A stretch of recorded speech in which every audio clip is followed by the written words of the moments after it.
అమ్మవారు నడిచి వెళ్ళిపోతుంటే అన్ని ధ్వనులు వినపడతాయి. ఆవిడ పాద మంజీరముల ధ్వనులు వినపడతాయి.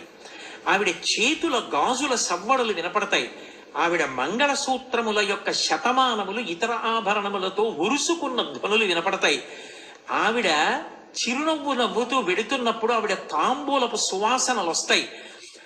అందుకే మరాళి మందగమన. ఆవిడ మెల్లగా నడిచి వెడుతూ ఉంటే పరమహంసలైనటువంటి వారు అమ్మవారిని ఉపాసన చేస్తుంటే ఆవిడ నడిచి వెడుతున్నప్పుడు ఆవిడ పాదములకు పెట్టుకున్న మంజీర ధ్వనులు కూడా వినపడతాయి. ఆడవారి పాదములకు పెట్టుకునేటటువంటి మంజీరములు లక్ష్మీత్వమునకు, లక్ష్మీదేవి యొక్క తత్వమునకు ప్రతీక. ఆమె లక్ష్మిగా ఇంట నడుస్తోంది అంటే ఆ ఇంట లోటు లేదు. ఆమె భర్తకి ఆయుర్దాయమునకు లోటు లేదు. ఆ ఇల్లు సర్వసౌభాగ్యాలతో విలసిల్లుతుంది. ఇది కదా శివుడు చెప్పాడు.